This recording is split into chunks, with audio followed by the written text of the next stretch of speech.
কিংবদন্তি অনুসারে অসুর নরকাসুর ছিলেন দেবী কামাক্ষার ভক্ত। তিনি দেবীর সাথে বিবাহের ইচ্ছা প্রকাশ করলে দেবী তাকে একটি শর্তে বিয়ে করতে রাজি হন। যদি সে এক রাতের মধ্যে মন্দিরের জন্য পাথরের সিঁড়ি তৈরি করতে পারে।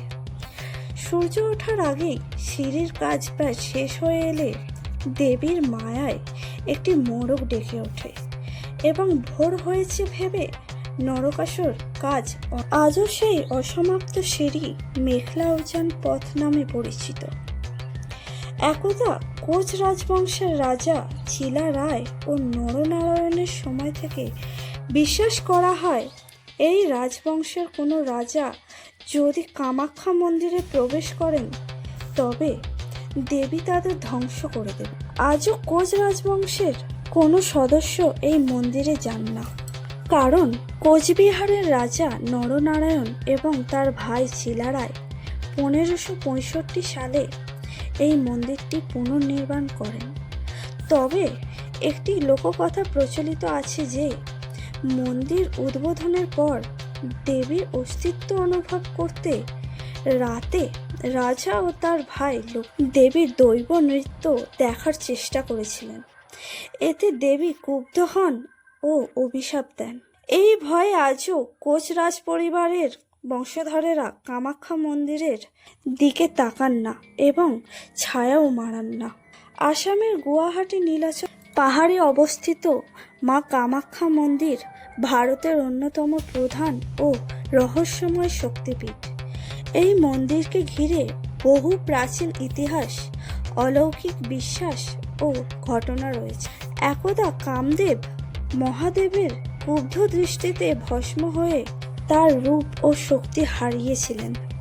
পরবর্তীতে তিনি এই স্থানে দেবীর সাধনা করে পুনরায় তার রূপ ফিরে পান। কামদেবের নামানুসারেই এই দেবীর মন্দিরের নাম কামাখ্যা মন্দির।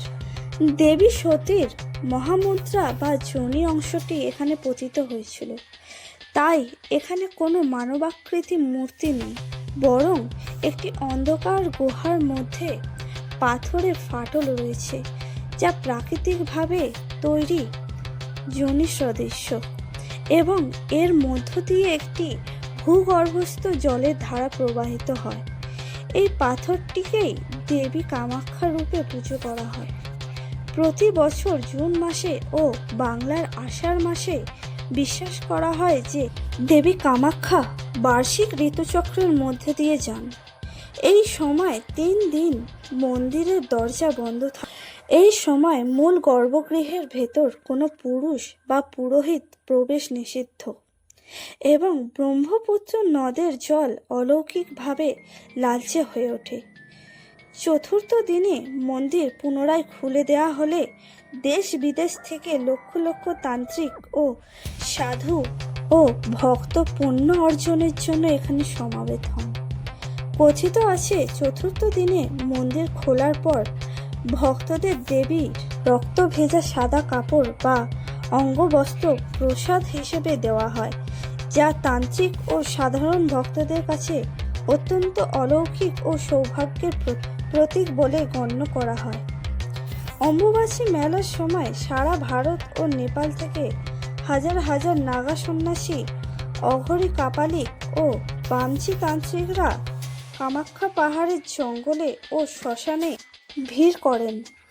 এই দিনগুলোতে সাধারণ মানুষের প্রবেশাধিকার সীমিত থাকে এবং তান্ত্রিকরা গভীর রাতে মারণ, উচ্চাটন, বশীকরণ, স্তম্ভন ও মোক্ষ লাভের জন্য বিভিন্ন গোপন ও জটিল তান্ত্রিক ক্রিয়া সম্পন্ন করেন।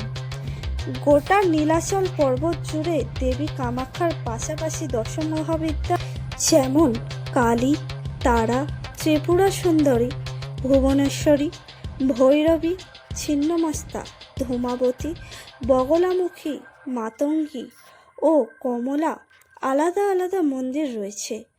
তান্ত্রিকরা বিশ্বাস করেন একই স্থানে এই 10টি তান্ত্রিক শক্তির সহাবস্থান এখানে সাধনা করার ক্ষমতা বহুগুণ বাড়িয়ে দেয়। কামাখ্যায় তান্ত্রিক আচারের অন্যতম প্রধান অংশ হল কুমারী পূজা। কম বয়সী বালিকাদের দেবীর জীবন্ত রূপ মনে করে তান্ত্রিক মতে পূজা করা হয়। নেতিবাচক শক্তি দূর করা ও দেবীর তান্ত্রিক সন্তুষ্টির জন্য এখানে নিয়মিত ছাগল, মহিষ, এমনকি হাঁস বা পায়রা প্রাচীন প্রথা আজও চালু আছে। কামাখ্যার কাছাকাছি অবস্থিত মায়াং গ্রামটিকে ভারতের কালো জাদুর রাজধানী বলা হয়। প্রাচীন তান্ত্রিক লোককথা অনুযায়ী কামাখ্যার কামরূপী তান্ত্রিকরা এতটাই শক্তিশালী ছিলেন যে তারা মন্ত্র বলে মানুষকে পাখি বা পশু বানিয়ে খাঁচায় বন্দি করে রাখতে পারতেন।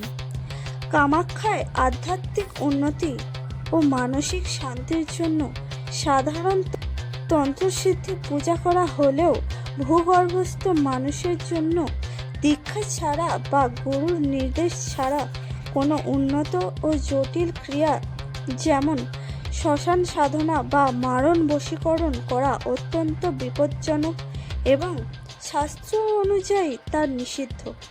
কামাখ্যা মন্দির কেবল একটি ধর্মীয় উপাসনালয় নয়, বরং এটি ভারতের প্রাচীন ইতিহাস, তান্ত্রিক ঐতিহ্য ও আধ্যাত্মিকতার এক জীবন্ত প্রতীক।